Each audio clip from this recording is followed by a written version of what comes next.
chers compatriotes. Mesdames et messieurs, bonsoir et bienvenue à cette édition du journal. Le député national dote le pays d'un arsenal juridique important sur l'aviation civile internationale. C'était au cours de la plénière de ce mardi 26 septembre 2023. La Chambre basse a examiné et voté 6 projets de loi sur l'aviation civile internationale. Benimoni nous en dit plus. Sous la conduite de Christophe Mbosonko Diapwanga, président de l'Assemblée nationale, les élus du peuple vont doter les pays d'un arsenal juridique important sur l'aviation civile internationale. Au cours de la plénière de ce mardi 26 septembre, la Chambre basse a examiné et voté 6 projets de loi sur l'aviation civile internationale et un projet de loi portant création, organisation et fonctionnement de l'Ordre national des ingénieurs agronomes. Tous ces textes ont été adoptés à l'unanimité de 352 députés ayant pris part au vote. Il faut dire d'abord que ce n'est pas moi seul, président des relations extérieures, qui est dans cette commission. Il s'agit d'une commission mixte qui comprend 3 commissions. Relations extérieures, défense et sécurité et infrastructure. Ces 3 commissions, donc de l'aménagement, on s'est réunis à la suite de la demande de la plénière pour justement passer en revue, examiner et arrêter les modalités qu'il fallait par rapport aux lois, par rapport aux modalités, par rapport aux protocoles et aux conventions auxquelles la République démocratique du Congo a adhéré sur l'aviation. Vous savez qu'en matière d'aviation, nous avons toute une difficulté. La difficulté que nous avons, c'est que nous n'avons pas encore adhéré aux protocoles, aux différents protocoles et conventions qui sont arrêtés en matière de l'aviation civile. Au finish, la plénière a adopté à l'unanimité de 352 députés ayant pris part au vote les 7 projets de loi, dont les 6 projets sont envoyés au président de la République pour promulgation. Toujours à l'Assemblée nationale, le speaker de la Chambre basse du Parlement a reçu ce mardi 26 septembre 2023 une délégation de la SENCO conduite par Monseigneur Marcel Outembi, archevêque et président de la conférence épiscopale nationale du Congo. Objectif, avoir des informations à la source sur l'état de nation et des éléments du langage lors de sa rencontre avec la sainteté, le pape François Suvet. Le président de l'Assemblée nationale, Christophe Mbosso, a accordé une audience ce mardi 26 septembre 2023 à une délégation de la SENCO conduite par Monseigneur Marcel Outembi, archevêque métropolitain et président de la SENCO. Cette audience a eu lieu à la veille de son voyage pour Rome, la Sainte Ville. Monseigneur Outembi et les autres évêques de la RDC prendront part au synode des évêques de l'Église catholique. C'est donc pour prendre les informations à la source sur l'état actuel de la nation. Au sortir de cette entrevue, Monseigneur Donatien Chollet a livré ses impressions à la presse. À la veille de son voyage à Rome, le président de la SENCO qui va pour représenter la RDC au synode qui va réunir les représentants des évêques du monde entier. Et à cette même occasion, le pape va rencontrer tous les évêques du Congo en visite à Limina. Son Excellence Monseigneur Marcel Outembi, président de la conférence épiscopale, a jugé bon de venir échanger avec le président de l'Assemblée nationale pour la simple raison que quand ils vont rencontrer le pape sera quand même curieux de savoir comment va le pays. S'agissant des élections, Monseigneur Chollet a estimé que si on ne fait pas attention, les élections de décembre prochain pourraient déboucher sur une situation difficile. Tout à fait autre chose. À présent, une rencontre aura eu lieu ce mardi 26 septembre 2023 dans la salle Virunga au sein du bâtiment du ministère de l'Intérieur, consécutive à un malaise observé dans le secteur pétrolier. Rencontre présidée par le VPM en charge de l'Intérieur Peter Kazadi sur invitation du ministre des Hydrocarbures Didier Boudimbou en présence de la vice-ministre des Hydrocarbures Wivine Moleka ainsi que du vice-gouverneur de la ville-province de Kinshasa. Suivez. Le vice-premier ministre en charge de l'Intérieur, Peter Kazadi, a ordonné la délocalisation des dépôts de produits pétroliers et gaziers vers la commune rurale de Maluku en une semaine. Cette décision a été prise au cours d'une réunion axée sur la problématique liée au transport et stockage de produits pétroliers et gaziers ce mardi 26 septembre 2023. Cette rencontre, organisée conjointement avec ses collègues ministres des hydrocarbures Didier Boudimbu et sa vice-ministre Wivine Molika et les opérateurs évaluants dans le secteur pétrolier. Le vice-ministre et ministre de l'Intérieur a instruit la police nationale congolaise ainsi que l'autorité urbaine de la ville-province de Kinshasa de faire respecter cette mesure. Vous aussi, vous pouvez déterminer ceux qui pourront participer de votre côté avec les amis Gaddafi pour étudier ensemble des mécanismes d'assainissement du secteur. Si, au-delà de 6 semaines, quelqu'un, même entendu, laisse son carburant dans les quartiers à vider, on saisit son carburant et on la sanctionne. Cette décision n'est pas négociable. De son côté, le patron des hydrocarbures, Didier Boudimbu, a réaffirmé sa ferme détermination à valoriser et booster son domaine. Donc, ils sont en train de rançonner les gens, ils sont en train de faire n'importe quoi dans le secteur et logiquement, ils n'ont aucun soubassement pour pouvoir exercer. Et laisser cette police des hydrocarbures continuer, c'est un peu accepter aussi les désordres. Et je pense que même une fois, je vous ai écrit par rapport à ça, parce que c'est vraiment un cas. Ça, c'est la première des choses. La deuxième des choses, pour moi, j'aimerais que, par rapport à cette commission, qu'on donne un délai d'une semaine. Pas que d'une semaine, parce que c'est des histoires qu'on peut régler rapidement. Et entre-temps, car les propositions du ministère des hydrocarbures, c'est de délocaliser tous les centres de stockage de la ville de Kinshasa. Les sortir tous de la ville de Kinshasa et mettre dans la périphérie, au niveau de Maluku, au niveau de Kassambou, mais qu'il n'y ait plus des dépôts de stockage hors normes comme on en voit partout. Signalons qu'une commission conjointe sera mise en place, composée des ministères de l'Intérieur, Hôtel de Ville, la DGDA et les opérateurs pétroliers pour bien assainir ce secteur aval. Une brève. Dans ce journal, le ministre des Hydrocarbures Didier Boudimbu et sa vice-ministre Wivine Molika ont réceptionné la station industrielle 1 du projet du dégazage du bloc de Kabuno du lac Kivu ce mercredi 27 septembre 2023 au cours d'une cérémonie à l'hôtel Serrana à Goma, toujours dans la province du Nord Kivu. Lancé en janvier 2023, les travaux de construction du dispositif du dégazage industriel du golfe de Kabuno dans le lac Kivu évolue en bon train et cela traduit la volonté du chef de l'État, Félix-Antoine Tshisekedi, à relancer le secteur des hydrocarbures en République démocratique du Congo. Pour rappel, ce dégazage s'inscrit dans la logique de réduire le pourcentage de CO2 comprimé dans les eaux du lac pour éviter une probable éruption luminique. Nous y reviendrons dans nos prochaines éditions. La demande du chef de l'État sur le retrait accéléré de la MONUSCO lors de son discours à l'Assemblée générale des Nations unies suscite de réactions au sein de la classe politique. Approché John Didrik, cadre de l'EANEC, pense que la MONUSCO a failli et qu'il doit impérativement partir. Naomi Mukongo. Après plus de 2 décennies de présence des troupes des Nations Unies sur les sols congolais, le président Félix Tshisekedi a demandé un retrait de la MONUSCO lors de son discours à la 78e Assemblée générale de l'ONU. Une décision soutenue par John Didrik, cadre de l'ANC. La MONUSCO a failli à ses différentes missions, entre autres la sécurité des personnes. Il ne faudrait pas oublier qu'il y a plus de 16 215 troupes de la MONUSCO qui séjournent, qui sont en République démocratique du Congo. Depuis bien longtemps, on est parti de la MONUC jusqu'à la MONUSCO sans succès. Parce que les missions de la MONUSCO, c'est quoi? C'est la sécurité des personnes, c'est le renforcement des institutions. Comment peut-on nous parler de sécurité tant que la MONUSCO ne nous aide pas à reprendre nos territoires occupés par le M23? Donc la MONUSCO a failli et je trouve que tout Congolais sérieux devrait au moins ici conjuguer ce que je qualifie de même verbe, celui de partir. Donc du retrait de la MONUSCO. Donc c'était un discours, le peuple congolais n'attendait que cela.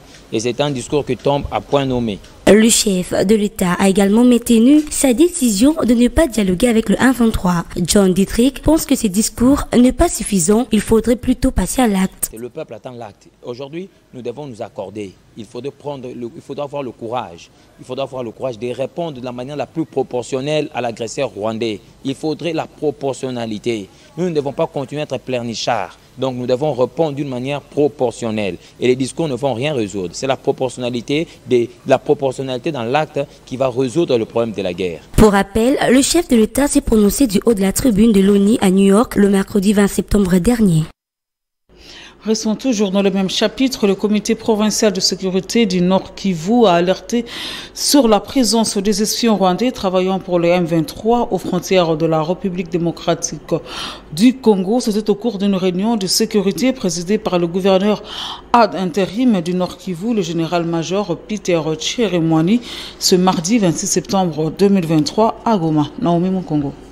Lors d'une réunion tenue le mardi 26 septembre 2023 à Goma de la province du Nord Kivu, le comité provincial de sécurité du Nord Kivu a alerté sur la présence d'espions rwandais travaillant au compte du mouvement du 23 mars à la frontière Rwanda-RDC, a fait savoir le porte-parole du gouverneur militaire intérimaire, lieutenant-colonel Jikikaeko Guillaume. Il a été aussi constaté par les services que plusieurs traversées des citoyens rwandais possédant des cartes d'électeurs congolaises et soupçonnés d'espions envoyés par le Rwanda sont en vogue ces derniers temps à la frontière congolaise. Dans ce même chapitre, le comité provincial de sécurité a constaté qu'après la déclaration du président de la République, chef de l'État, commandant suprême des forces armées et de la police nationale congolaise à la tribune des Nations Unies faisant état du refus de dialogue avec le M23-RDF, ces derniers s'illustrent par beaucoup d'agitation et commencent à réoccuper toutes les positions jadis abandonnées.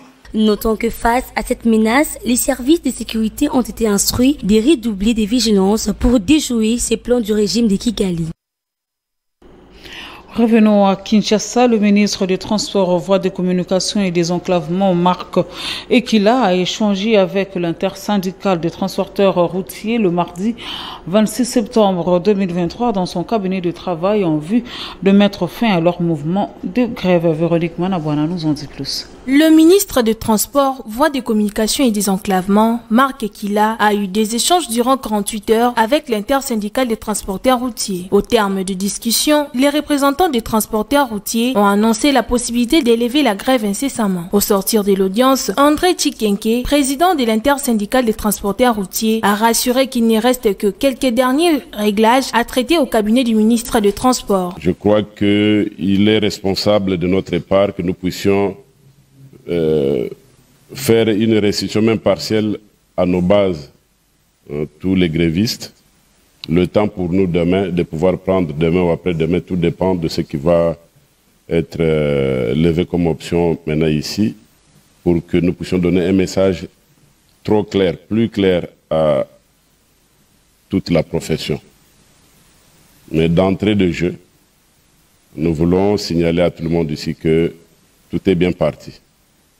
Du moins dans le format où nous voulions avoir ce dialogue avec le gouvernement. C'est un dialogue qui sera très inclusif avec tous les ministères concernés par notre situation. Et je crois que ça ne pourra que donner un bon résultat. Par ailleurs, le ministre des Transports a demandé à l'intersyndicale de mettre en place un service minimum pour favoriser un bon climat des affaires au profit de la population. Il faut noter que le gréviste exige notamment le respect de la loi relative à leur domaine, la professionnalisation du métier de conducteur de poids lourds en République démocratique du Congo, la fin de la multiplicité de taxes et tracasseries dans le péage et la sécurité des conducteurs pendant les trajets. Le monde célèbre le 27 septembre de chaque année la journée mondiale du tourisme sous le thème « Tourisme pour les investissements verts ». À cet effet, Yassa Enoch, directeur-chef du département tourisme et loisirs du site touristique de Lantsele, a souligné que son institution fait la promotion des investissements innovants des Congolais et a par la même occasion appelé les Congolais à vendre une bonne image du pays pour enfin appeler les touristes. Romain Bouillet était sur place.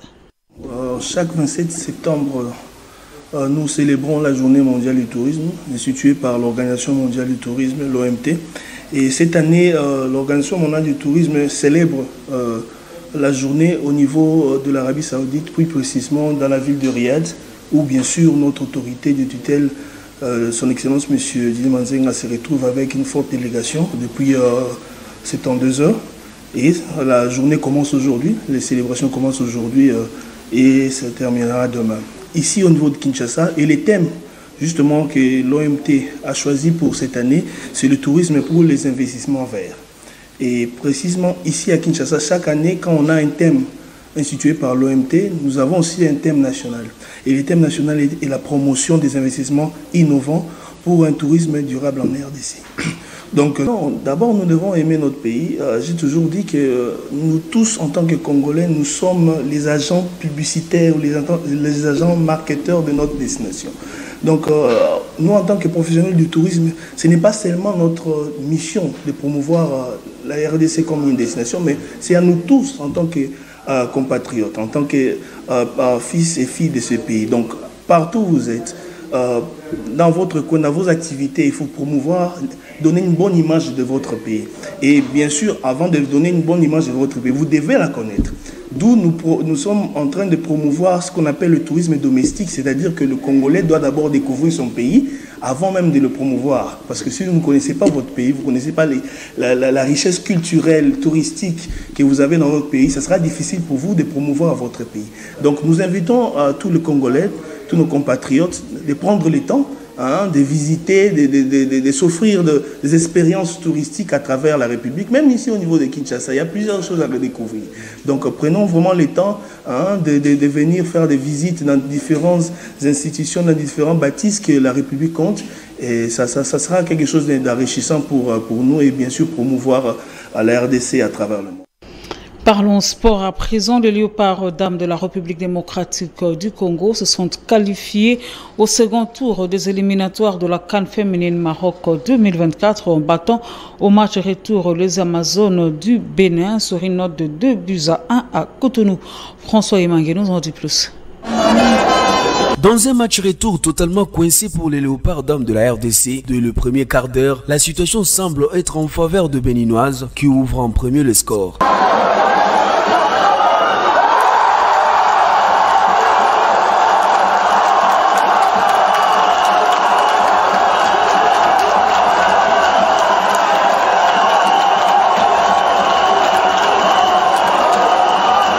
Quelques minutes plus tard, les Congolaises se réveillent sur une égalisation de Merveille Kanjinga et un second but de victoire grâce au coup de tête de Naomi Kabakaba.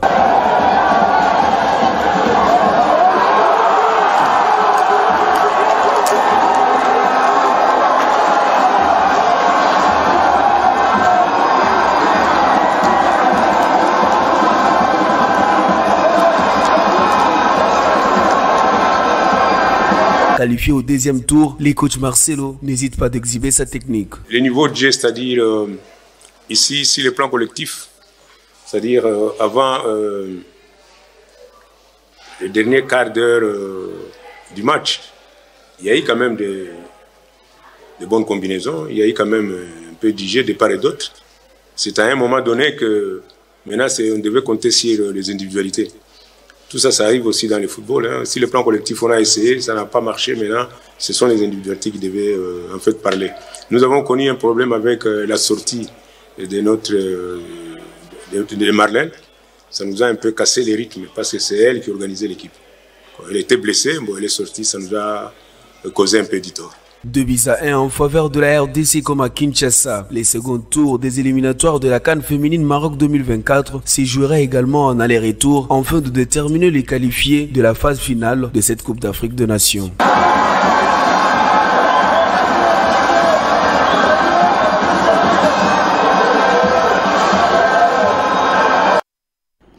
Suivez à présent l'essentiel de titres parus ce matin dans la capitale, sélectionné et commenté par Plamedi Mabaya.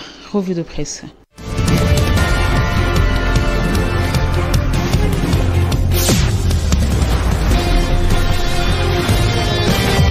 Mesdames et messieurs, bonsoir et bienvenue à cette revue de presse qui s'ouvre avec Politico.cd, repêchage à l'Exeta 2023, Tony Mwaba interpellé à l'Assemblée nationale. Le député national Willy Bolio, membre du Front commun pour les Congo, a saisi les bureaux de la Chambre basse du Parlement pour exiger des explications au ministre de l'Enseignement primaire, secondaire et technique, Tony Mwaba, sur la publication pour la deuxième fois de l'examen d'État, édition 2023. Ces médias en ligne rajoutent que ce député national s'est dit indigné de constater plusieurs ratés dans les secteurs de l'enseignement. Poursuivons cette revue de presse avec Actualité.cd qui titre « François Mwamba va piloter la structure qui organise la campagne de Félix-Antoine Tshisekedi ». Ces médias en ligne renchérissent que le camp présidentiel en République démocratique du Congo a dévoilé la structure de la campagne électorale de Félix-Antoine Tshisekedi en préparation des élections présidentielles prévues cette année. Cette annonce a été faite au cours d'une conférence de presse. François Mwamba a souligné l'importance cruciale de cette élection pour la consolidation de la démocratie en RDC. Une information contredite dans le tweet d'Augustin Kabouya, secrétaire général de l'UDPS, qui stipule « Jusqu'ici, le président Félix-Antoine Tshisekedi n'a pas encore dévoilé son équipe de campagne, sauf qu'il y a eu une erreur de communication et d'incompréhension autour de ces dossiers. » Augustin Kabouya rajoute que la mise en place de cette équipe sera sanctionnée dans le prochain jour par une ordonnance. Seul le chef de l'État, Félix-Antoine Tshisekedi, peut apporter plus de détails quant à ces. Bouclons cette revue de presse avec Actu 30 qui titre à sa une « Éliminatoire CAN féminine 2024, la RDC se qualifie pour le prochain tour ». Actu 30 explique que, victorieuses à Kinshasa, les Léopards dames de la RDC ont scellé leur qualification pour le deuxième tour des éliminatoires de la Coupe d'Afrique des Nations Maroc 2024 sur les scores de 2-1. Ces médias rajoutent que lors du prochain tour, la RDC aura comme adversaire la Guinée équatoriale. C'est tout pour cette revue de presse. Mesdames et messieurs, bonsoir chez vous.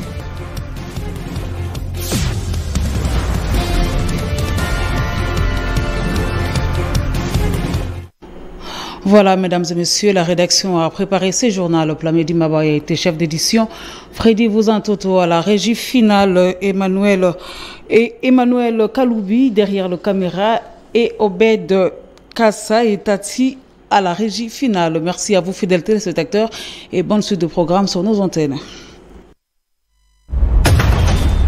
Mes chers compatriotes,